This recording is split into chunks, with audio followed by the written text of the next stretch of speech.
So John 15:15 యోహాను సువార్త 15వ అధ్యాయం 15వ వచనాన్ని ఒకసారి మనం చదువుదాం. దాసుడు తన యజమానుడు చేయు దానిని ఎరుగడు గనుక దాసుడు తన యజమానుడు చేయు దానిని ఎరుగడు గనుక ఇక మిమ్మును దాసులని పిలువక స్నేహితులని పిలుచుచున్నాను. ఎందుకనగా నేను నా తండ్రి వలన వినిన సంగతులన్నిటిని మీకు తెలియచేసి తిని.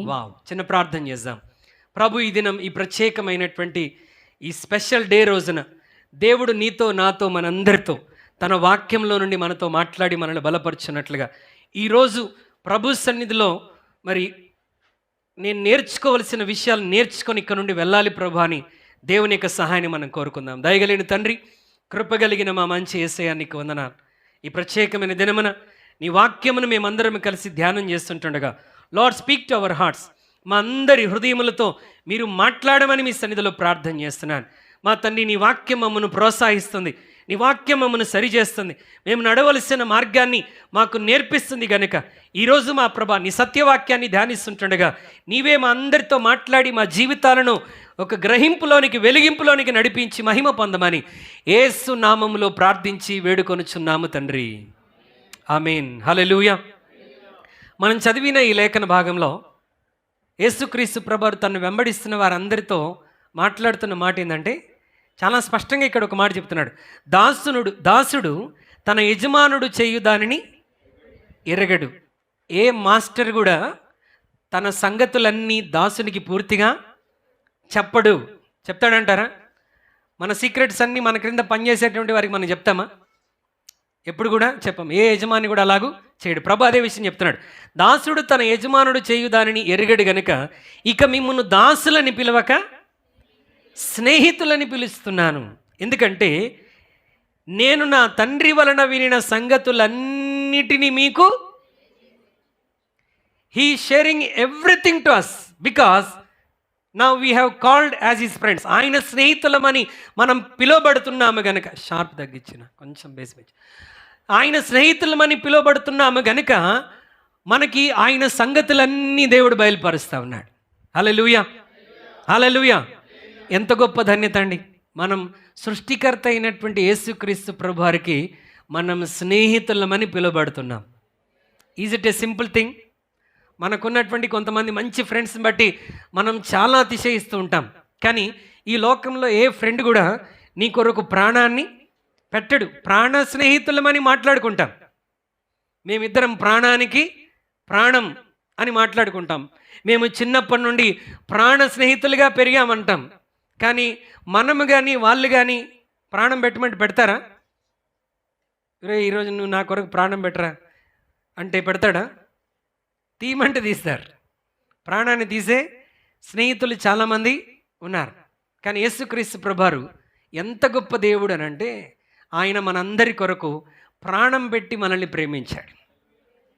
ఒక భక్తుడు యేసయ్య దగ్గరికి వచ్చాడు కదంట, Jesus, how much do you love me? You are calling me as your friend. నీవు స్నేహితుడని నన్ను పిలుస్తున్నావు కదా, how much do you love me అంటే ఆయన సిలువనెక్కి చేతులు జాపి తన ప్రాణాన్ని అర్పిస్తున్నాడంట. This much I love you, నేను నిన్ను ఇంతగా ప్రేమిస్తూ ఉన్నాను. ప్రాణం ఇచ్చేంతగా ప్రేమించే స్నేహం మన యేసయ్య స్నేహం. హల్లెలూయా. అలాంటి ఉత్తమమైన స్నేహితుని బట్టి మనం ఎప్పుడు సంతోషించాలంటే, ఒక సృష్టికర్త అనే దేవుడు, ఒక మంత్రి కంటే, ప్రధానమంత్రి కంటే, ఒక రాష్ట్రపతి కంటే ఒక ఉన్నతమైన స్థానంలో ఉన్నటువంటి వాడు, అత్యున్నతమైన సింహాసనం మీద ఆసీనుడై నిత్యము కోటాను కోట్ల దేవదూతల చేత పరిశుద్ధుడు పరిశుద్ధుడు పరిశుద్ధుడని గాన ప్రతిగానములతో కొనియాడబడుచున్నటువంటి దేవుడు, ఈ గ్రహాలన్నిటినీ సృజించినటువంటి వాడు, ఆకాశ నక్షత్రములను కలగజేసినటువంటి దేవుడు, సముద్రమునంతటిని ఆయన తన దోసిళ్లలో ఆ నీళ్లను పట్టుకొనగలిగిన వాడు, ఆకాశాన్ని జానతో కొల్లగలిగిన ఈ గొప్ప దేవుడు ఆయన నిన్నేమని పిలుస్తున్నాడు? ఫ్రెండ్ అని పిలుస్తా ఉన్నాడు. హల్లెలూయా, హల్లెలూయా. సంతోషంగా ఉందా నీకు? మనం ఎవరి స్నేహితులం? యేసయ్య స్నేహితులం. హల్లెలూయా. యేసయ్య స్నేహంలో షరతులు ఉండవండి. ఆయన స్నేహం ఎలాంటిదంటే షరతులు లేకుండా ప్రేమిస్తాడు. But in this world, in friendship, there are some conditions. ఒరే, నువ్వు ఇలా ఉంటే ఇలా ఉంటే ఇలా ఉంటేనే నాతో పాటు ఫ్రెండ్షిప్లో ఉండు, లేకపోతే నేను ఒకసారి ఖర్చు పెట్టానంటే రేపు నువ్వు ఖర్చు పెట్టాలి. ఈరోజు నేను నిన్ను హోటల్ తీసుకెళ్తే రేపు నువ్వు నన్ను అట్లాంటి వాళ్ళని కొంతమంది ఫ్రెండ్షిప్ గ్రూప్లో యాడ్ చేసుకుంటారు. కానీ యేసయ్య ప్రేమ షరతులు లేనటువంటిది. This friend always speaks truth. ఈ స్నేహితుడు ఏం చేస్తాడు? ఎల్లప్పుడూ సత్యమే మాట్లాడతాడు. అవసరతలో నీతో కూడా ఉంటాడు. ఒక గొప్ప వ్యక్తి అన్నాడు, friend in deed is friend in need. ఆపదలో ఆదుకునే స్నేహితుడే నిజమైన స్నేహితుడు. నీ ప్రభు నిన్ను ఆదుకున్నాడు. ఆయన ఎన్నడూ నీ చేయి విడిచిపెట్టడు. ఈ లోకంలో మన స్నేహంలో కొన్నిసార్లు మన పరిస్థితులు సహకరించక మనం వారికి సహాయం చేయలేమేమో, కానీ ప్రభు అవధులు దాటి షరతులు లేకుండా మనల్ని ప్రేమించి మనల్ని ఆదుకునేటువంటి గొప్ప మంచి స్నేహితుడు మన ప్రభు అయినటువంటి యేసయ్య. Hallelujah. Whenever you are in need, నీవు అవసరతలో ఉంటే అలా ప్రత్యక్షమయ్యేటువంటి వాడు. మన భయంకరమైన అవసరత ఏంటంటే మన పాపం కొరకై మన మీద ఉన్నటువంటి శిక్ష. ఆ శిక్షని ఈ లోకంలో ఏ ప్రాణ స్నేహితుడు కూడా తీసివేయలేడు. లేకపోతే మనము చేసిన పాపాలకు వేరే ఏ స్నేహితుడు కూడా ఆ శిక్షను తన మీద వేసుకోవడానికి ఎంత మాత్రం ఇష్టపడు. కానీ నువ్వు ప్రేమించినటువంటి యేసుక్రీస్తు ప్రభువారు మనము మన అపరాధముల చేత పాపముల చేత మనం చచ్చిన వారమై ఉండగా ఆయన మన కొరకు తన ప్రాణాన్ని పెట్టాడంట. ఎక్కడ దొరుకుతాడండి ఇలాంటి స్నేహితుడు? ఆయన స్నేహం షరతులు లేనిది. ఆయన స్నేహం సత్యమే చెప్పేది. ఆయన స్నేహం అవసరతలో ఆదుకునేటువంటిది. నీవు మంచి వ్యక్తివి అవ్వాలని నిన్ను ప్రోత్సహించేదే యేసయ్య స్నేహం. హల్లెలూయా. ఈ లోకంలో స్నేహం కొన్నిసార్లు తేడా ఉంటుంది. ఈరోజు నేను నీతో పాటు చర్చికి వచ్చానంటే నువ్వు రేపు నాతో పాటు బార్కి రావాలి, సినిమాకి రావాలంటారు. వెళ్ళకపోతే ఏమంటారు? నీ దోస్త్ కచ్చి అంటారు. స్నేహాన్ని విడిచిపెట్టడానికి ప్రయత్నం చేస్తారు. But Jesus will never hurt you like that. ఆయన ఎప్పుడు కూడా నిన్ను అలా చేసేటువంటి స్నేహితుడు కాదు. ఈ స్నేహితుడు వాగ్దానం ఇస్తే దాన్ని తప్పకుండా నెరవేరుస్తాడు. హల్లెలూయా.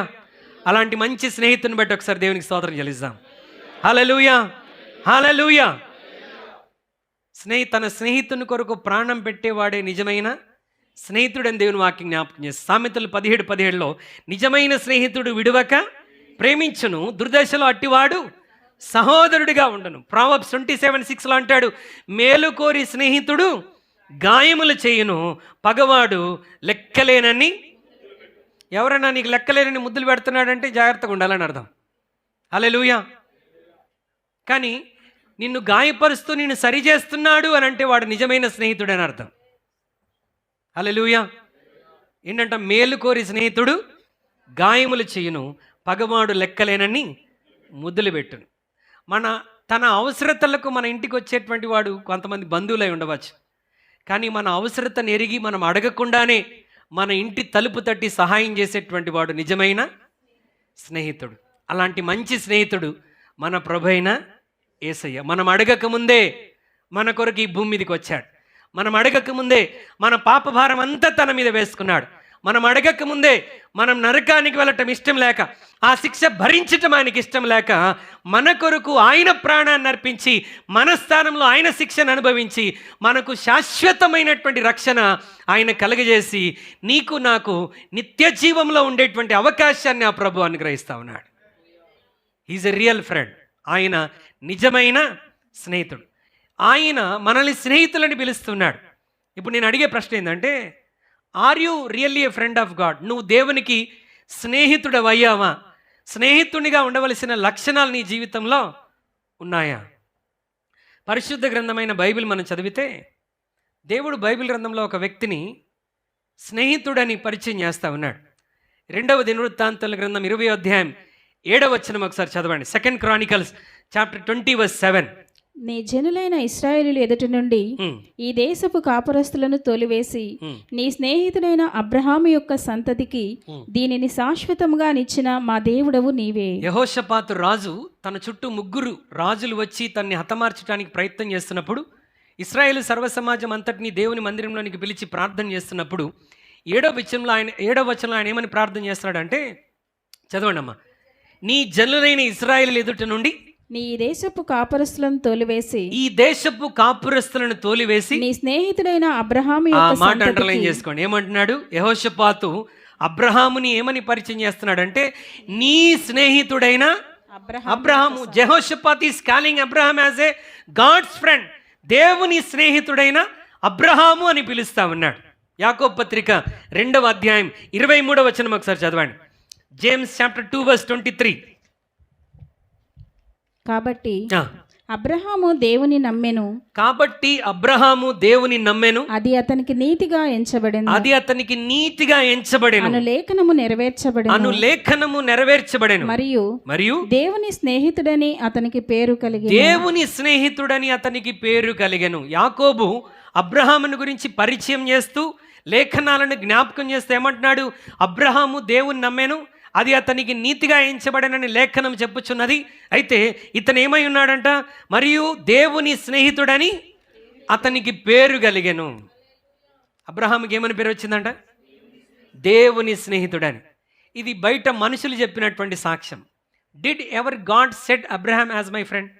దేవుడు అబ్రహాముని గురించి అబ్రహాము నా స్నేహితుడని ఎక్కడని చెప్పాడా? యెషయా గ్రంథం 41వ అధ్యాయం 8వ వచనం ఒకసారి చదువుదాం.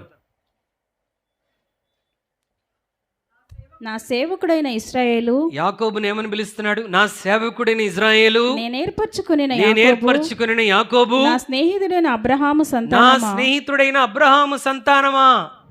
ఎవరంటున్నారండి ఈ మాట? ఎవరంటున్నారు?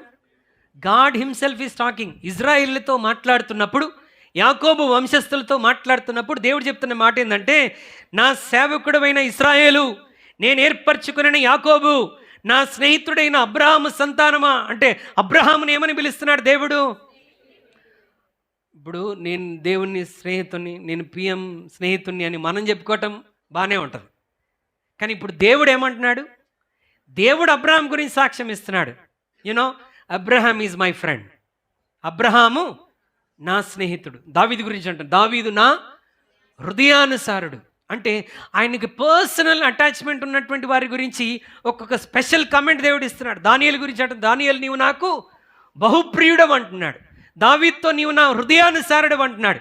అబ్రహాము దగ్గరికి వచ్చేసరికి అబ్రహాము నా స్నేహితుడు అని చెప్తా ఉన్నాడు. Hallelujah. Abraham became a friend of God. అబ్రహాము దేవునికి స్నేహితుడైపోయాడు. దేవుడే గర్వంగా అబ్రహాం గురించి చెప్తా ఉన్నాడు, అబ్రహాము నా స్నేహితుడని దేవుడు సాక్ష్యం ఇస్తున్నాడు. ఈరోజు వాక్యం ఏంటంటే, అబ్రహాము దేవుని స్నేహితుడు అవ్వటానికి గల కారణాలు ఏంటి? How could Abraham became God's friend? మనం కూడా దేవునికి సన్నిహితమైనటువంటి స్నేహితులం అవ్వాలంటే మనము కలిగి ఉండవలసినటువంటి అర్హతలు, లక్షణాలు ఏమిటో ఒక 3-4 విషయాలు మనం నేర్చుకుందాం. Are you ready to listen? శ్రద్ధగా దేవుని వాక్యాన్ని మనం ఆలకిద్దాం. హల్లెలూయా, హల్లెలూయా. అబ్రహాముకి దేవునికి సహవాసం ఎక్కడ ఆరంభమైంది అంటే, ఆదికాండం 12లో ఆరంభమైంది. ఓకే, 11లో అబ్రహాం గురించి మనం చదువుతాం. కానీ దేవునితో ప్రయాణం ఎక్కడి నుంచి ఆరంభమైంది? ఆదికాండం 12వ అధ్యాయంలో ఆరంభమైంది. ఆదికాండం 12వ అధ్యాయంలో, ఈ అధ్యాయాల్లో దేవుడికి అబ్రహాముకు ఉన్న రిలేషన్ ఏంటంటే మోనోలాగ్. మోనోలాగ్ అంటే దేవుడు మాట్లాడతాడు, అబ్రహాము వింటాడు. God speaks, Abraham listens. అబ్రహమా నువ్వు అక్కడికి వెళ్ళాలంటే తల వంచుకొని అక్కడ వెళ్ళిపోతాడు. అబ్రహమా ఫలానా పని చేయాలంటే తల వంచుకొని ఆ పని చేస్తాడు. 15వ అధ్యాయంకి వచ్చేసరికి it has become a dialogue. Monologue కాస్త ఏమైంది? డైలాగ్ అయిందండి. God is speaking, Abraham also is speaking. దేవుడు మాట్లాడుతున్నాడు, అబ్రహాము మాట్లాడుతున్నాడు. హల్లెలూయా. అంటే ఏమవుతుంది? సహవాసం, రిలేషన్ అనేది పెరుగుతూ ఉన్నది. రిలేషన్ అనేది పెరుగుతూ ఉన్నది. మోనోలాగ్ అంటే జస్ట్ గాడ్ ఈజ్ స్పీకింగ్. చాలా సందర్భాల్లో దేవుడు నీతో మాట్లాడుతుంటాడు, కానీ దేవునితో మాట్లాడే సమయం కొన్నిసార్లు మన దగ్గర ఉండదు. కొంతమంది ఇంకా ఆ రిలేషన్లోనికి రానటువంటి వారు చాలామంది ఉంటారు. దేవుడు మాట్లాడుతుంటాడు, మనం వెళ్ళిపోతూ ఉంటాం. కానీ అబ్రహాం స్థితిలో ఆ స్టేజ్ దాటిపోయి ఇప్పుడు ఎక్కడికి వచ్చాడంటే డైలాగ్లోకి వచ్చాడు. God is speaking and Abraham also speaking. Abraham కూడా మాట్లాడుతున్నాడు. 18వ అధ్యాయంకి వచ్చేసరికి వీళ్ళ ఫ్రెండ్షిప్ ఎంత ఎక్కువైపోయిందనంటే, దేవుడు నేరుగా ఎక్కడికి వచ్చేసాడంటే ఇప్పుడు అబ్రహాము ఇంటికి వచ్చేసి కొన్ని గంటలు అబ్రహాముతో సమయం గడుపుతూ ఉన్నాడు. ఎవరండి ఆయన? సృష్టికర్త అయిన దేవుడు అబ్రహాం ఇంటికి, ఇందు నిమిత్తమే కదా నువ్వు నా ఇంటికి వచ్చితివని అబ్రహాం అంటాడు. అంటే అబ్రహాం ఇంటికి ప్రభు ఎందుకు వచ్చాడు? ఒక పూట భోజనం చేసి అబ్రహాముతో తృప్తిగా సమయం గడపటానికి, అబ్రహాము గృహానికి దేవుడు సాక్షాత్తుగా ఆయనే తన ఇంటికి దిగి వచ్చాడు. అంటే ఏమవుతుంది, వారిద్దరి ఫ్రెండ్షిప్ రోజు రోజుకి అధికమై బలపడుతున్నట్లుగా మనం చూస్తా ఉన్నాం. Hallelujah. God is very comfortable to live with Abraham. Abraham ఇంటిలో కొన్ని గంటలు హ్యాపీగా సంతృప్తిగా నివసించేంత సమయాన్ని దేవుడు అబ్రహాం ఇంటిలో గడుపుతున్నాడంటే అబ్రహాము దేవునికి ఎంత క్లోజ్ అయ్యాడో ఒకసారి ఆలోచించండి. Hallelujah. Can God stay with you for long time? దేవుడు నీ ఇంటికి వచ్చి నీతో కూడా ఎక్కువ సమయం గడపటానికి ఇష్టపడతాడా? చాలామంది ఇల్లు కట్టుకున్నప్పుడు పూజ గది అని సపరేట్గా కట్టుకుంటారు. మనం ఎవరు పూజ గదులు సపరేట్ చేయం. అంటే మన ఆలోచన ఏంటంటే ప్రతి గది, నిజంగా అలా అనుకుంటున్నారా? నిజంగా అనుకుంటే దేవునికి స్తోత్రం చెప్పండి. అనుకోకపోతే ఈ రోజు నుంచి అనుకుంటానని దేవునికి స్తోత్రం చెప్పండి. బెడ్రూమ్లో అయినా ప్రభు రాగలగాలి, హాల్లోకైనా రాగలగాలి, కిచెన్లోకైనా. అంటే నీ ప్రతి గదిలో, నీ గుండె గదిలో కూడా యేసయ్య ఎంత సమయం గడపాలన్నా ఆ అవకాశాన్ని ఇచ్చేంత స్నేహాన్ని మనం యేసుక్రీస్తు ప్రభువారితో కలిగి ఉండాలి. Hallelujah. Any time God can come to Abraham. Abraham దగ్గరికి దేవుడు ఎప్పుడైనా రాగలడు. కొన్ని గంటల సమయాన్ని అబ్రహాముతో గడపగలడు. అలాంటి అద్భుతమైనటువంటి స్నేహ బంధంలో దేవుడు అబ్రహాము మిళితమైపోయారంట. హల్లెలూయా. ఎందుకు ఆ విధంగా స్నేహం అబ్రహాముకి యేసయ్యకి బలపడిందో కొన్ని విషయాలు ఈరోజు మనం నేర్చుకుందాం. What qualifies Abraham to be a God's friend? దేవుని స్నేహితుడు అవ్వటానికి అబ్రహాము జీవితంలో తాను కలిగి ఉన్న లక్షణాలేంటి? మనము కూడా ఏ విధమైన లక్షణాలు కలిగి ఉంటే దేవునికి స్నేహితులం అవుతాం? ఆయన పిలుస్తున్నాడు కరెక్టే, మిమ్మల్ని దాసులని పిలవక స్నేహితులని పిలుస్తున్నాడు కరెక్టే. కానీ ఆ స్నేహితుడిగా ఉండగలిగిన అర్హతలు మన జీవితంలో ఏమైనా ఉన్నాయా? ఏ అర్హతలు కలిగి ఉంటే మనం దేవునికి స్నేహితులం అవుతాం? Number one, friendship starts when we are reconcile with God through faith. అంటే క్రీస్తునందలి విశ్వాసము చేత మన స్నేహం ఆరంభమవుతుందంట. Hallelujah. By keeping faith in Jesus our friendship will start. యేసుక్రీస్తునందు విశ్వాసం ఉంచటంతో నీ జీవితంలో యేసయ్యకు నీకేమవుతుంది? స్నేహము ఆరంభమవుతుంది. ఆయన పిలుస్తున్నాడు కరెక్టే, కానీ నువ్వు ఎప్పుడు స్నేహితుడు అవుతావు దేవునికనంటే యేసుక్రీస్తునందు విశ్వాసం ఉంచినప్పుడు. అబ్రహాము దేవుని స్నేహితుడు ఎప్పుడయ్యాడని మనం చదువుకున్నాం యాకోబు 2:23. అబ్రహాము దేవుని నమ్మాడా? అబ్రహాము దేవుని నమ్మెను, అది అతనికి నీతిగా ఎంచబడాడు. అసలు దేవుడు ఎవరో తెలియదు అబ్రహాముకి. He was worshipping unknown gods. తనకు తెలియదు ఏ దేవునికి ఆరాధిస్తున్నాడో. But he had a desire in his heart to know the true living God. సత్యదేవుడైనటువంటి ఆ ప్రభువును తెలుసుకోవాలన్న ఆకాంక్ష అబ్రహాము హృదయంలో ఉన్నది. సత్యాన్వేషిగా ఉన్నాడు. One fine day God spoke to him. అబ్రహామా అని దేవుడు అబ్రహాముతో పిలిచి మాట్లాడినప్పుడు he is the true living God అని అబ్రహాము నమ్మాడంట. దేవుడు చెప్పిన ప్రతి మాటను అబ్రహాము నమ్మాడు గనుక ఆ విశ్వాసము అతన్ని నీతిమంతునిగా తీర్చింది. కాబట్టి అతను దేవునికి స్నేహితుడయ్యాడు. ఈరోజు నీవు నేను దేవునికి స్నేహితులం అవ్వాలంటే ఏం జరగాలి? మనం యేసుక్రీస్తునందు విశ్వాసం ఉంచాలి. హల్లెలూయా. యేసుక్రీస్తు చేసినటువంటి శిలువ కార్యమందు మనము విశ్వాసం ఉంచాలి. యేసుక్రీస్తు నా కొరకే ఈ భూలోకానికి దిగివచ్చాడు, నా కొరకు కలువరి శిలువలో ఆయన రక్తం కార్చాడు, నా పాపాలను క్షమించటానికి ఆయన శిలువలో ప్రాణాన్ని ఆయన త్యజించాడు అని ఆయన యందు విశ్వాసం ఉంచినప్పుడు మనం ఆయన శిష్యులం అవుతాం, ఆయన స్నేహితులం అవుతాం. Hallelujah. Praise be to God. ఇక్కడున్న మనందరం కూడా యేసుక్రీస్తునందు విశ్వాసం ఉంచామా లేదా? కొంచెం గట్టిగా ఆమేన్ చెప్పండి. హల్లెలూయా. ఒకవేళ ఇంకా నువ్వు ప్రభునందు విశ్వాసం ఉంచకపోతే this is the day that the Lord has made for you. ఇదే దేవుడు నీ కొరకు ఏర్పాటు చేసిన దినం, ఇదే అనుకూలమైన సమయం.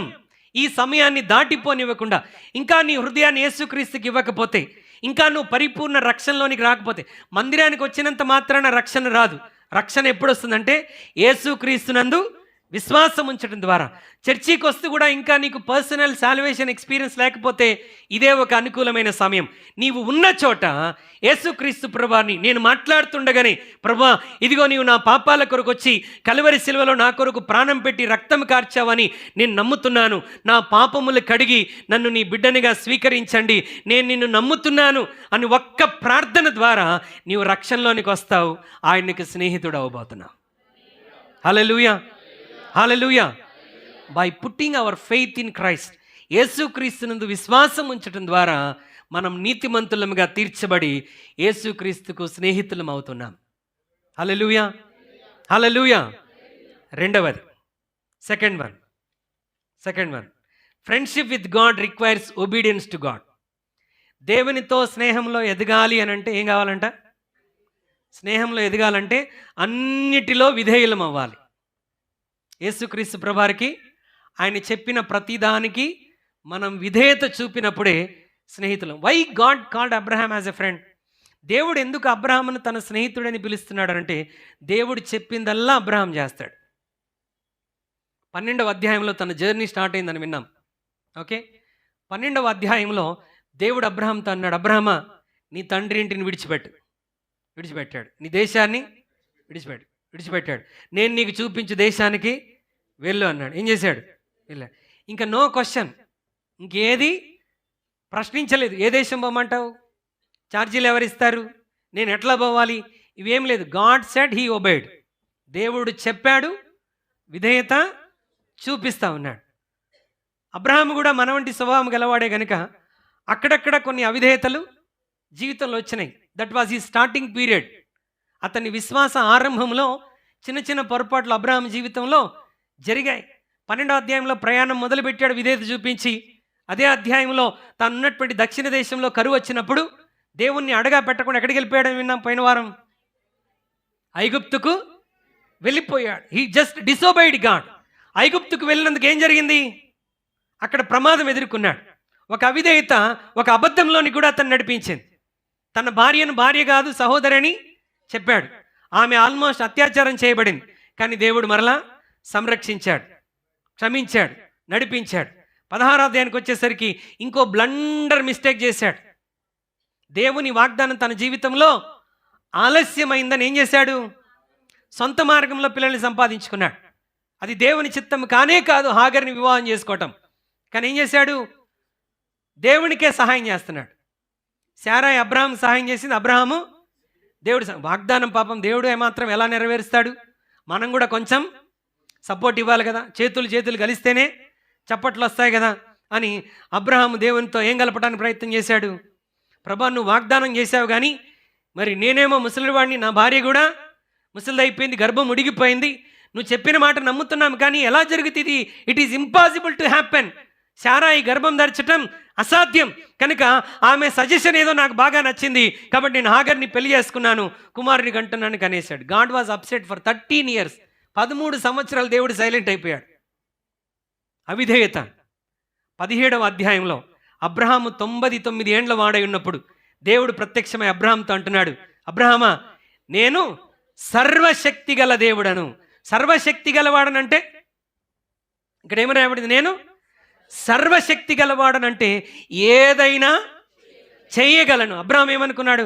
How could God do this? మనం నమ్మటానికి అర్థం ఉండాలి కదా. ప్రభు ఎలా నమ్మాడు, కానీ వాగ్దానం ఆలస్యమయ్యేసరికి కొన్ని డౌట్స్ వచ్చి అవిధేయత చూపించాడు. దేవుడు అంటున్నాడు, నేను సర్వశక్తి గల దేవుడను, నా సన్నిధిని నడుచుచు నిందారహితుడుగా ఉండము. Be blameless in my presence. నా సన్నిధిలో నువ్వు నింద లేకుండా ఉండాలి. నీ లైఫ్లో ఒక పొరపాటు జరిగింది, నువ్వు బ్లేమ్లెస్గా నడుచుకుంటే నీకును మధ్య నేనేం చేస్తాను? ఒక నిబంధన నేను స్థిరపరుస్తాను. హల్లెలూయా అని చెప్పి అక్కడ అబ్రహాం విధేయత చూపుతాడో లేదనని ఇంకొక కవనెంట్ దేవుడు అక్కడ ఇచ్చాడు. 17వ అధ్యాయం 10-11 ఒకసారి చదవండి. నాకును నీకును నీ తరువాత నీ సంతతికి మధ్య మీరు గైకొనవలసిన నా నిబంధన ఏదనగా మీలో ప్రతివాడును మీలో ప్రతివాడును సున్నతి పొందవలెను. మీరు మీ గోప్యాంగ చర్మమున సున్నతి పొందవలెను. అది నాకు నీకు మధ్యనున్న నిబంధనకు సూచనగా ఉండును. చాలండి, దేవునికి స్తోత్రం. ఇప్పుడు దేవుడు అబ్రహాంతో ఏమంటున్నాడంటే, ఇప్పుడు మరొక అవకాశం ఇస్తున్నాడు దేవుడు అబ్రహాంతో.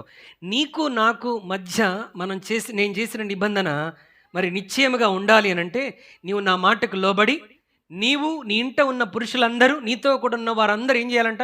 సున్నతి పొందాలి. చూడండి అబ్రహాం యొక్క విధేయత 17వ అధ్యాయం 23 నుంచి ఒకసారి చదవండి. అప్పుడు అబ్రహాము తన కుమారుడైన ఇష్మాయేలును, జాగ్రత్తగా వినండి, తన కుమారుడైన ఇష్మాయేలును, తన ఇంట పుట్టిన వారిని అందరినీ, తన వెండితో కొనబడిన వారినందరినీ అబ్రహాము ఇంటి మనుషులలో ప్రతి వానిని పట్టుకొని దేవుడు తనతో చెప్పిన ప్రకారం ఆ దినమందే, చెప్పిన నెల తర్వాత, చెప్పిన సంవత్సరం తర్వాత ఏమని రాయబడింది అక్కడ? మీ బైబిల్ ఏముంది? ఏ దినమందు, ఏ రోజు చెప్పాడో అదే రోజు ఏం చేస్తున్నాడంట? వారి గోప్యాంగ చర్మమున సున్నతి చేశాను. దేవునికి స్తోత్రం, హల్లెలూయా. దేవుడు ఎప్పుడు చెప్పాడో అప్పుడు వెంటనే ఏం చేస్తున్నాడు? పొరపాట్లు గతంలో జరిగినాయి, కానీ దేవునిలో ఎదగటానికి అబ్రహాము తన జీవితాన్ని ఏం చేసుకున్నాడు? సరి చేసుకొని విధేయతలోనే ఆశీర్వాదం ఉన్నదని గ్రహించి అబ్రహాం ఏం చేస్తున్నాడు? దేవుడు ఏ రోజైతే ఒబేయమని చెప్పాడో అదే రోజు ఏం చేస్తున్నాడు? విధేయత చూపుతా ఉన్నాడు. హల్లెలూయా. వి పోస్ట్పోన్ మెనీ థింగ్స్. దేవుడు మనతో మాట్లాడినప్పుడు మనం రేపని ఎల్లుండని ఏం చేస్తుంటాం? వాయిదాలు వేస్తుంటాం. ఇప్పుడు దేవుడు మనతో మాట్లాడతాడు. ఓకే, రక్షణ పొందిన ప్రతివాడు దేవుని వాక్యానికి విధేయులై బాప్తిసం పొందని వారందరూ ఏం చేయాలి? బాప్తిసం పొందాలి అని అంటే అక్కడ మనకు బ్రేక్ పడిపోయింది, డిస్క్ బ్రేక్ పడింది, మామూలు బ్రేక్ కూడా కాదు. బ్రేక్ వేసేసి ఏం చేస్తాం? అమ్మో, ఇప్పుడు నేను బాప్తిసం తీసుకుంటే పిల్లలకి పెళ్ళి అవుతాయో లేదు, బాప్తిసం తీసుకుంటే నేను క్రమంగా ఉంటానో లేదు. ప్రభు ఇట్లా అన్నాడా? నువ్వు క్రమంగా ఉన్న తర్వాత, నువ్వు అన్నీ పరిపూర్ణమైన తర్వాత ఓకే నువ్వు వెంటనే బాప్తిసం తీసుకోవాలని చెప్పాడా? అట్లా కాదండి. నమ్మి బాప్తిసం పొందినవాడు, నువ్వు నమ్మాలి, నేను దేవుని సన్నిధిలో యథార్థంగా భక్తిగా జీవిస్తానని నువ్వు ప్రభునందు విశ్వాసం ఉంచి బాప్తిసం తీసుకోవాలి. కానీ బాప్తిస్మానికి పెళ్ళికి ముడి పెడతారు. పెళ్లి సమయంలో తీసుకుంటాను, లేకపోతే నా కూతురు 10th పాస్ అయితే నేను బాప్తిసం తీసుకుంటాను, దేవుడు మాకు గర్భఫలం ఇస్తే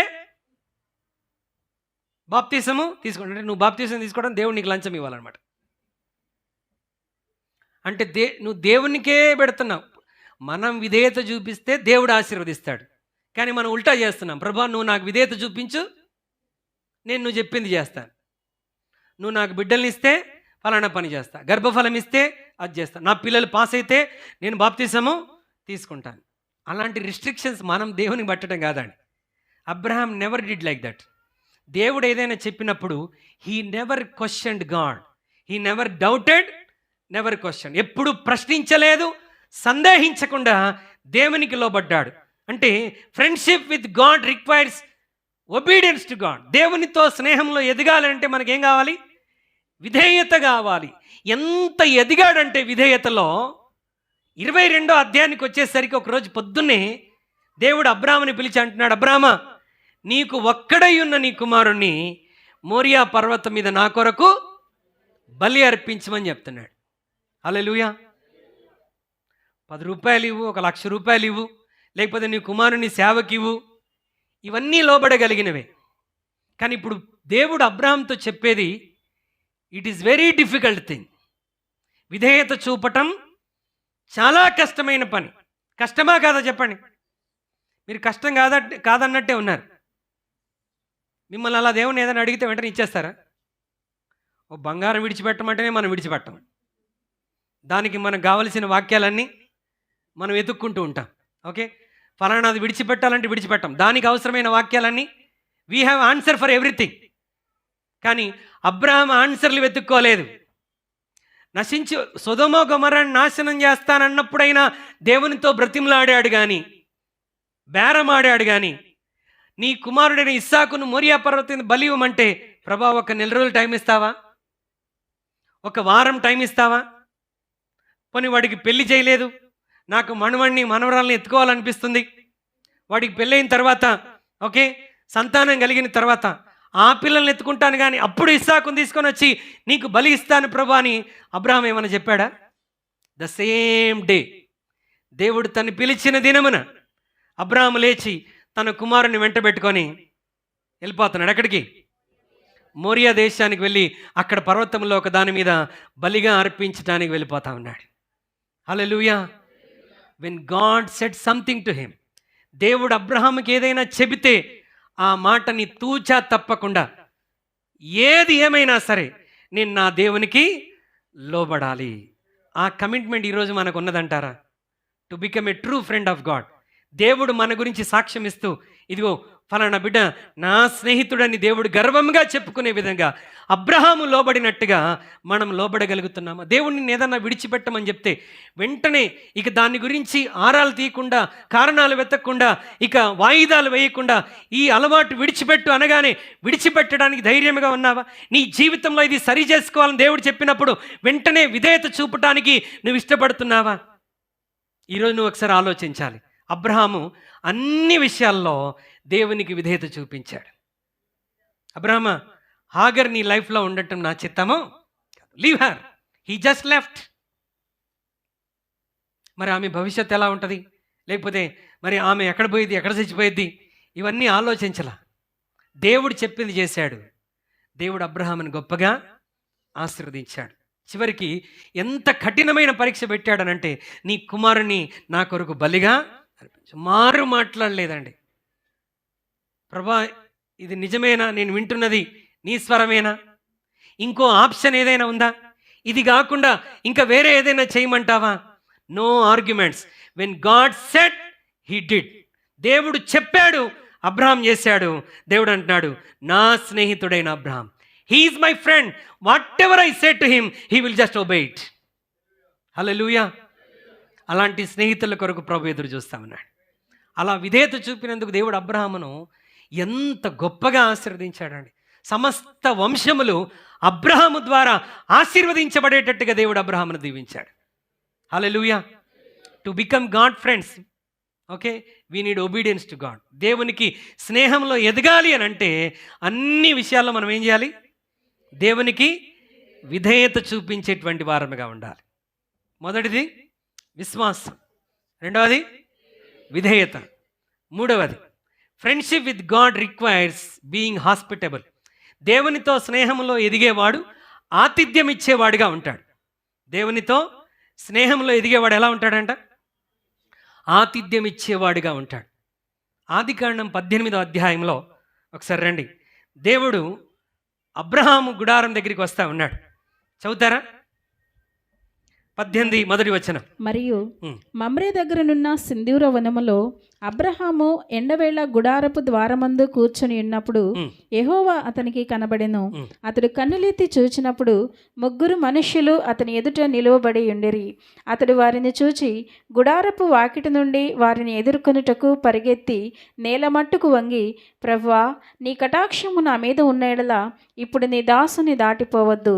నేను కొంచెం నీళ్లు తెప్పించెదను, దయచేసి కాళ్ళు కడుగుకొని ఈ చెట్టు క్రింద అలసట తీర్చుకొనుడి.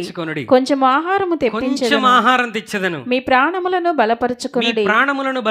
తరువాత మీరు వెళ్ళవచ్చును. ఇందు నిమిత్తము గదా దాసుని యొద్దకు వచ్చితిరా నేను. హల్లెలూయా. ఒకవేళ దాని గురించి రాకపోతే మేము తినటానికి రాలేదని ప్రభు చెప్పేవాడు. కానీ ప్రభు ఏమన్నాడు? నీవు చెప్పినట్లు Abraham, do what ever you say. నువ్వు ఎలా చెప్తే అలా అన్నారు. హల్లెలూయా. ఏమన్నాడంటే, అబ్రహాం ఎండవేళ చెట్టు కింద శుభ్రంగా అప్పుడే తినేసి మంచం వేసుకొని ప్రశాంతంగా దిండి వేసుకొని పడుకున్నాడు. దూరం నుంచి ఒక 3 మనుషులు కనబడతా ఉన్నారు. He understood it is God. అది దేవుడు అని తెలుసుకొని వెంటనే పరిగెత్తుకుని వెళ్ళి నేల మట్టుకు వంగాడంట. ఎంత మట్టుకు? నేల మట్టుకు వంగటం అంటే సాష్టాంగ పడ్డాడని.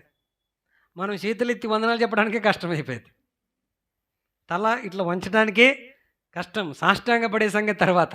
అబ్రహాము 99 ఏళ్ల వయసులో పరిగెత్తుకుంటూ వెళ్ళి నేల మట్టుకు వంగి దేవునికి నమస్కారం చేసి తన గుడారాన్ని తీసుకుని వచ్చి అడ్డుపడుతున్నాడు. ప్రభా, నువ్వు నన్ను దాటి వెళ్ళొద్దు, కొంచెం నీళ్ళు తెప్పిస్తాను, మీరు కాళ్ళు గడుక్కొని ఫ్రెష్ అప్ అయి రెస్ట్ తీసుకోండి. మీరు రెస్ట్ తీసుకునే లోపు నేనేం చేస్తాను? కొంచెం ఆహారం, ఎంత అంట? కొంచెం. కానీ ఎంత ప్రిపేర్ చేశాడు చూడండి. 6వ అధ్యాయం అబ్రహాము ఆ, గుడారములనున్న సారా యొద్దకు త్వరగా వెళ్ళి, గుడారంలో ఉన్న శారా ఎద్దుకు త్వరగా వెళ్ళి నీవు త్వరపడి నీవు త్వరపడి 3 మానికల మెత్తని పిండి 3 తెచ్చి మానికల మెత్తని పిండి తెచ్చి పిసికి రొట్టెలు చేయమని చెప్పెను. బా తర్వాత మరియు ఆ, అబ్రహాము పశువుల మందకు పరిగెత్తి పరిగెత్తి ఒక మంచి లేత దూడను మంచి తెచ్చి లేత దూడను తెచ్చి ఒక పనివానికి అప్పగించెను. పనివానికి అప్పగించాడు. వాడు దాన్ని త్వరగా సిద్ధపరిచెను. సిద్ధపరిచాను. తరువాత అతడు ఉమ్. వెన్నను పాలను వెన్నను పాలను తాను సిద్ధము చేయించిన సిద్ధము దూడను చేయించిన దూడను తెచ్చి వారి ఎదుట పెట్టి వారి ఎదుట పెట్టి వారు భోజనము చేయుచుండగా ఆ, వారి యొద్ద ఆ చెట్టు క్రింద నిలుచుండెను. మీరు చెప్పండి, ఇది కొంచెమా? కొంచెం అంటారా? కొంచెం పెద్దదే ఉంది ఇక్కడ. హల్లెలూయా. కొంచెం తెస్తానని ఏం చేశాడు?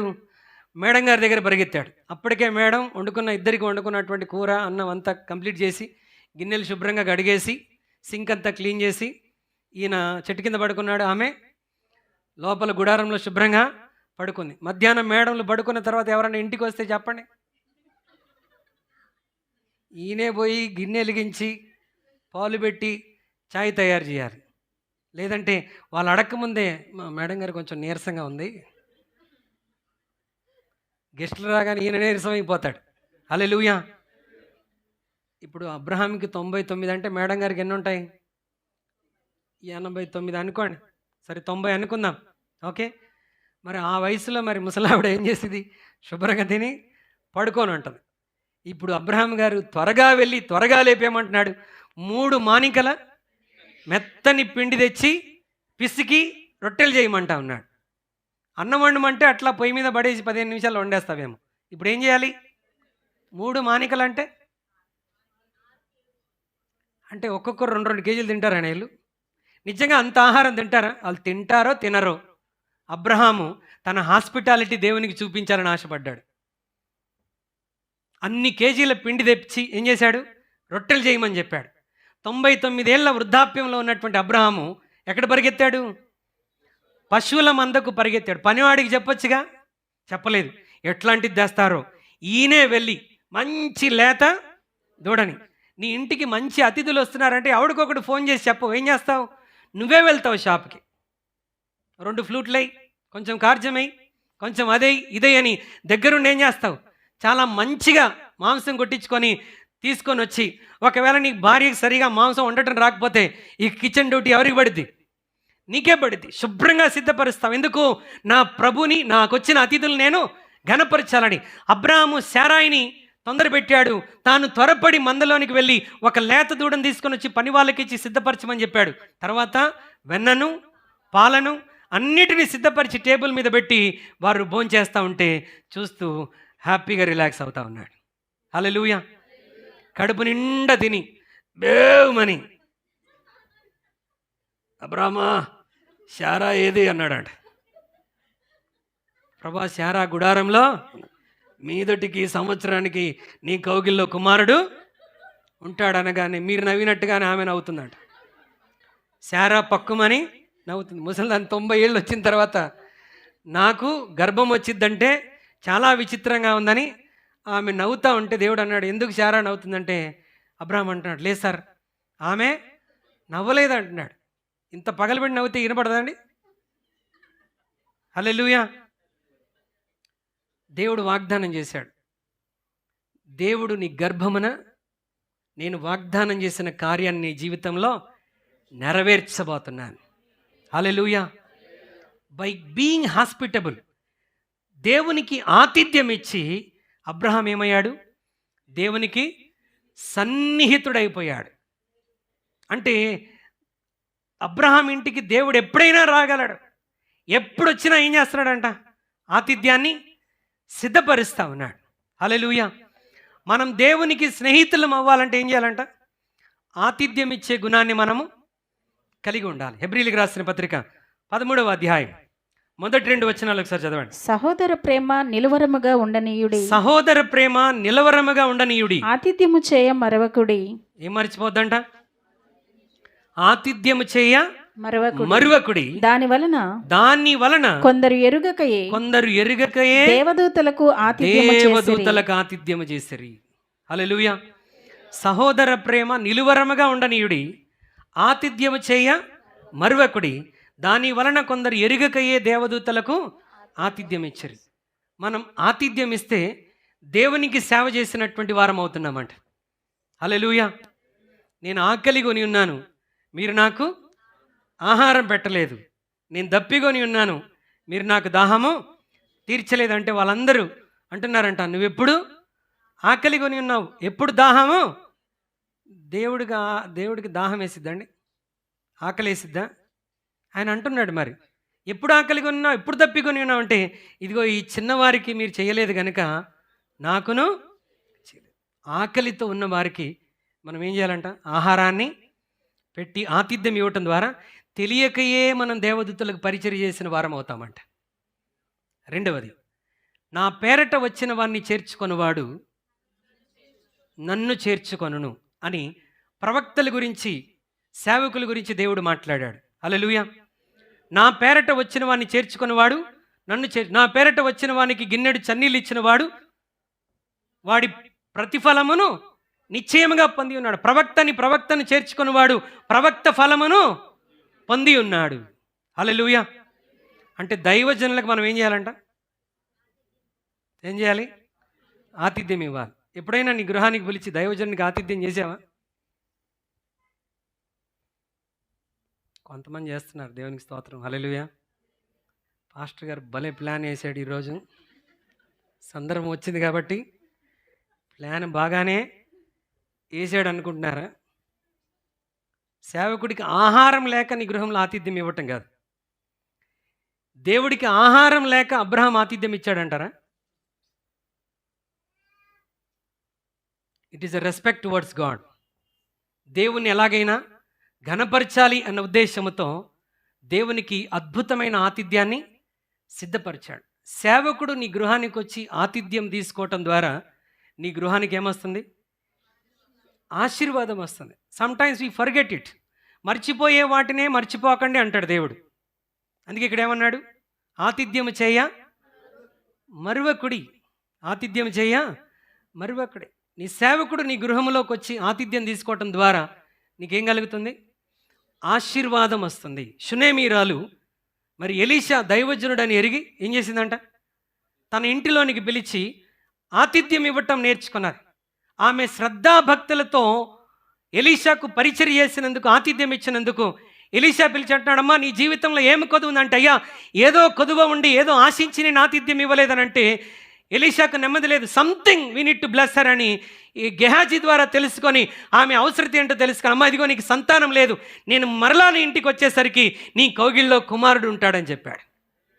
హల్లెలూయా. హల్లెలూయా. ఆతిథ్యం ఇచ్చడం ద్వారా తెలియకే మనం దేవదూతలకు పరిచర్య చేస్తున్నాం. నా పేరట వచ్చిన వాడిని చేర్చుకున్నవాడు నన్ను చేర్చుకొను. Make a habit. నీ సేవకుడికి ఆహారం లేదని కాదు, కానీ నీ కుటుంబానికి దీవెన కలుగునట్లుగా నీ సేవకుని ఎప్పుడో ఒకసారి రోజు విలమాకండి, రాలేను నేను కూడా. హల్లెలూయా. నేను వచ్చినా కొన్ని కండిషన్స్ ఉంటాయి. ఉప్పు ఎక్కువ వేయకూడదు, కారం ఎక్కువ వేయకూడదు, నూనె ఎక్కువ వేయకూడదు. హల్లెలూయా. పిలుస్తారా? చూద్దాం ఎవరు పిలుస్తారు. మీరు పిలవట్లేదు కాబట్టి చెప్తున్నాను నేను. హల్లెలూయా. మీరు పిలవట్లేదు కాబట్టి దేవుడు మాట్లాడుతున్నాడేమో. ఆతిథ్యం చేయ మరువకుడి. ఇప్పుడు మరి నేను ఆతిథ్యం చేస్తున్నాను లేదో పాస్టర్ గారికి ఎట్లా తెలియాలి? ఒక సహోదరి అలాగే చేసిందట. నోవాహు అట్లు చేశాను కాబట్టి మీరును వెళ్ళి అట్లు చేయడి. నోవాహు అట్లు చేశానంటే అర్థం ఏంటంటే దేవుడు చెప్పినట్లు. ఈమెకు అట్లని అర్థమైంది. మనం ఒకటే వింటాం, ఎందుకంటే నిద్రపోతుంటాం కదా, ఒకటే వింటాం. వెళ్ళిపోయి రోజు అట్లు చేసుకుంటుంది. అరే నేను చేసుకుంటున్నాను కానీ మరి పాస్టర్ గారికి తెలవాలిగా అని ఆదివారం వాక్యం విన్నదిగా సోమవారం పొద్దున్నే బెల్లు కొట్టిందని, అమ్మ వందనాలు, అయ్యగారండి వందనాలండి, ఏంటమ్మా ఇలాగొచ్చి అట్లు తెచ్చానండి అంట. నిన్న వాక్యం చెప్పారు కదండి, అట్లు తీసుకొచ్చి వాక్యం గురించి మాట్లాడేదిగా అట్లు తెచ్చిచ్చింది. రెండో రోజు మళ్ళీ అట్లు తెచ్చింది. మళ్ళీ బుధవారం వారం అంతా అట్లతోనే చంపేసింది. ఎంతగానం పిండి నానబెట్టుకున్నావంటే అంటుంది, అయ్యగారు మీరేగా చెప్పారు నోవాహు, మరి నేను అట్లు చేస్తున్నాను లేదా నీకు తెలియాలి కదా. హల్లెలూయా. దేవునికి స్తోత్రం. తెలియకనే వారు దేవదూతలకు ఏం చేశారంట? పరిచర్య చేశారు. మన కొరకు సేవ చేస్తున్న సేవకులకు మనం ఆతిథ్యం ఇవ్వటం ద్వారా ఏం జరుగుతుందంట? We receive great blessings in our life. మన జీవితాల్లో ఉన్నతమైన ఆశీర్వాదాలు పొందుకుంటాం. ఏలియాను దేవుడు సారెపతు విధవరాల ఇంటికి ఏలియాను పోషించాలని ఉద్దేశం కాదు. ఒకవేళ ఏలియానే పోషించాలి అని అంటే అదే కేరీతు వాగు దగ్గర దేవుడు కాకులతో కంటిన్యూ చేసేటువంటి వాడు. కానీ దేవుడికి ఎవరు గుర్తొచ్చారు? సారేపాతులో ఒక విధవరాలు గుర్తొచ్చింది. ఆ పూటకే ఆమె దగ్గర ఆహారం ఉంది. నశించిపోతున్న ఆత్మల పట్ల దేవునితో కూడా భారాన్ని పంచుకోవాలి. అంటే ఒక మాటలో చెప్పాలంటే నశించిపోతున్న ఆత్మల పట్ల మన హృదయం ఏముండాలి? భారం ఉండాలి. అదే 18వ అధ్యాయంలో అసలు దేవుడు అబ్రహామును దాటి వెళ్ళటానికి కారణం ఏంటంటే he has come for a one mission. ఒక ప్రత్యేకమైన పరిచర్య కొరకు వచ్చాడు. ఏంటి ఆయన పరిచర్య అంటే సొదొమ గొమొర్రా పట్టణాన్ని నాశనం చేయటానికి దేవుడు వచ్చాడు తన దూతలను తీసుకొని. ఎందుకు సొదొమ గొమొర్రా పట్టణాన్ని నాశనం చేయాలనుకున్నాడు? సొదొమ గొమొర్రాలో పాపము బహుగా విస్తరించిపోయింది. చేయకూడని కార్యాలన్నీ సొదొమలో జరుగుతున్నాయి. పురుషులు పాపం చేస్తున్నారు. పురుషులు జంతువులతో పాపం చేస్తున్నారు. అంటే మనిషి పూర్తిగా తన జీవిత విలువలు కోల్పోయి సొదొమ గొమొర్రా అంతా కూడా ఒక భయంకరమైన ప్రాంతముగా వావి వరుసలు లేకుండా పాపాలు జరుగుతూ ఉన్నాయి.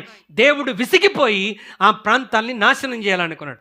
ఒక పట్టణాన్ని నాశనం చేస్తున్నాడంటే కొన్ని లక్షల మంది చనిపోతున్నట్టే కదా. కనికరం కలిగిన దేవుడు, ప్రేమ గలవాడు, తన స్వరూపంలో తన పోలికలో సృష్టించినటువంటి ప్రజల్ని చంపటం అంటే మాటలు అనుకుంటున్నారా? It is heart breaking for God. అది దేవునికి గుండె కోతగా ఉండేటువంటిది. His heart was bleeding because many lakhs people are going to perish. లక్షల కొలది ప్రజలు అగ్నికి ఆహుతి కాబోతున్నారు కనుక ఆయన గుండె మండిపోతున్నది. ఆయన అబ్రహాం ఇంటికి వచ్చి భోజనం చేసి వెళుతున్నప్పుడు దూతలు వెళ్ళిపోయారు సొదొమకి వారు చేయాల్సిన పని కొరకు. కానీ అబ్రహాం ఇంకా దేవుని సన్నిధిలోనే నిలిచి ఉన్నాడు. ఆ మాట చదువుదాం ఒకసారి. ఆదికాండం 18వ అధ్యాయం 16. చదవండి. అప్పుడు ఆ మనుషులు అక్కడ నుండి లేచి సొదొమ తట్టు చూచిరి. అబ్రహాము వారిని సాగనంపుటకు వారితో కూడా వెళ్ళెను. అప్పుడు యెహోవా, నేను చేయబోవు కార్యము అబ్రహామునకు దాచెదనా? నేను చేయబోవు కార్యమును అబ్రహామునకు దాచెదనా? అబ్రహాము నిశ్చయముగా. చాలండి. నేను చేయబోవు కార్యము అబ్రహామునకు దాచెదనా. 20 చదువుదాం. యెహోవా సొదొమ గొమొర్రాల గురించిన మొర గొప్పది గనుక వాటి పాపము బహుభారమైనది గనుకను నేను దిగిపోయి నా యొద్దకు వచ్చిన ఆ మొర చొప్పునని వారు సంపూర్ణముగా చేసిరో లేదో చూచెదను. చేయని ఎడల నేను తెలుసుకొందునని. చాలండి. ఐఎమ్ గోయింగ్ టు డిస్ట్రాయ్ సొదొమ. నేను సొదొమ గొమొర్రాని నాశనం చేయబోతున్నాను. ఈ కార్యమును నేను అబ్రహాముకు చెప్పకుండా దాచెదనా అంటే తన హృదయంలో దేనిని ప్రభు దాచుకోవటానికి ఇష్టపడట్లేదు. ఇందాక మనం యోహాను సువార్త 15వ అధ్యాయంలో ఏం చదివాం? దాసుడు తన యజమానుడు చేయని దాన్ని అంతటిని ఎర్రగడు. కాబట్టి నేను మిమ్మల్ని ఏమని పిలుస్తున్నాను? దాసులని పిలవక స్నేహితులని. స్నేహితుడు సంగతిని మరుగు చేయక అన్నిటినీ తన స్నేహితునికి బయలుపరుస్తాడు. ఎందుకంటే అతను అర్థం చేసుకుంటాడు, ధైర్యం చెప్తాడు, కంఫర్ట్ చేస్తాడు, అవసరమైతే తను చేయవలసిన సహాయాన్ని అందిస్తాడు. ఇప్పుడు దేవుని హృదయంలో ఒక బాధ ఉంది సొదొమ గొమొర్రా గురించి. ఎవరితో పంచుకోవాలో అర్థం కావట్లా. తన స్నేహితుడైన అబ్రహాముతో పంచుకుంటా ఉన్నాడు. God is sharing his heart with Abraham. అబ్రహాముతో కూడా తన హృదయంలో ఉన్న భారాన్ని పంచుకుంటున్నాడు. అబ్రహాం కూడా ఆ భారాన్ని తన హృదయంలోనికి తీసుకొని దేవుని సన్నిధిలో అడ్డుపడి ప్రార్థన చేస్తున్నాడు. ప్రభువా, ఒకవేళ ఆ పట్టణంలో 50 మంది నీతిమంతులు ఉంటే 50 మంది నీతిమంతులను బట్టి ఆ పట్టణాన్ని నాశనం చేయకుండా మానుకుంటావా? ఒకవేళ 40 మంది ఉంటే, 30 మంది ఉంటే, 20 మంది ఉంటే, 10 మంది ఉంటే ఆ పట్టణాన్ని నాశనం చేయకుండా మానుకుంటావా అంటే ఆ పట్టణంలో కనీసం 10 మంది నీతిమంతులు కూడా లేరండి. హల్లెలూయా.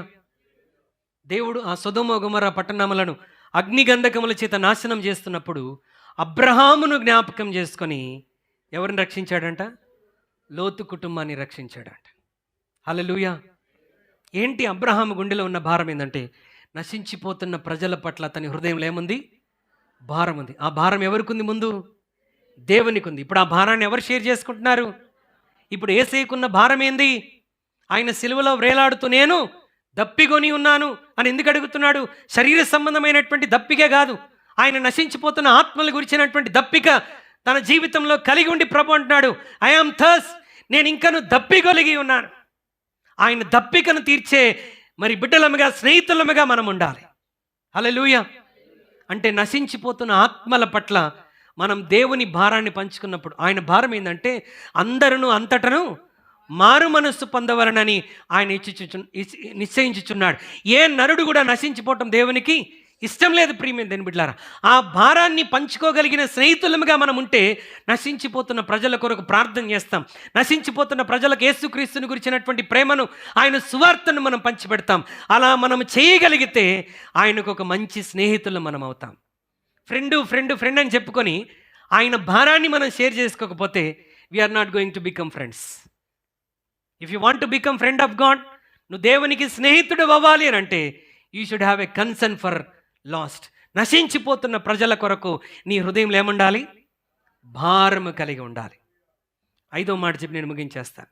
1 విశ్వాసం, 2వది విధేయత, 3వది ఆతిథ్యం, 4వది నశములు జరిగించుచు యెహోవా మార్గమును గైకొనుటకు అతడు వారికి ఆజ్ఞాపించినట్లు నేను అతన్ని ఎరిగి ఉన్నాను. నేను అబ్రహామును గురించి దేవుడు ఏమని ఎరిగి ఉన్నాడనంటే, ఈరోజు ఏ నిబంధన అయితే నేను అబ్రహాముతో చేశానో ఆ నిబంధన నెరవేర్చటానికి అబ్రహాము ఎలా విధేయత చూపించాడో, అబ్రహాము ఎలా నీతి న్యాయములు జరిగించాడో, తన సంతానము కూడా అలా విధేయులై నీతి న్యాయం జరిగించినట్లుగా తన పిల్లలను, తన ఇంటి వారిని అబ్రహాము సిద్ధపరుస్తాడని అబ్రహామును గురించి నేను ఎరిగి ఉన్నాను అని అంటా ఉన్నాడు. హల్లెలూయా, హల్లెలూయా. మనం దేవుని నమ్ముతున్నామంటే వేరు. ఇప్పుడు దేవుడు అబ్రహామును నమ్ముతున్నాడంట. He believes Abraham that he is going to fulfil all the commandments including his children. తన పిల్లలు కూడా తన యొక్క నిబంధనను నెరవేర్చబోతున్నారని, అది నేర్పిస్తాడు నా సేవకుడైన అబ్రహాము, అది నాకు తెలుసు అని దేవుడు చెప్తా ఉన్నాడు. ఎంత అద్భుతమైన మాట! ఎట్లనగా యెహోవా అబ్రహామును గురించి చెప్పినది అతనికి కలగచేయనట్లు తన తరువాత తన పిల్లలను, తన ఇంటివారును నీతి న్యాయములు జరిగించుచు యెహోవా మార్గమును గైకొనుటకు అతడు వారికి ఆజ్ఞాపించినట్లు నేను అతన్ని, I know my servant Abraham, I know my friend Abraham, నా స్నేహితుడైన అబ్రహాము అన్ని సంగతులు తన పిల్లలకు కూడా నేర్పిస్తాడు. వారు కూడా నీతి న్యాయములు జరిగించినట్లుగా ఆయన జాగ్రత్త పడతాడని నాకు తెలుసు అని దేవుడు అబ్రహాం గురించి చెప్తా ఉన్నాడు. నిజంగానే తన కుటుంబాన్ని అబ్రహాం ఆ విధంగా నడిపించుకున్నాడండి.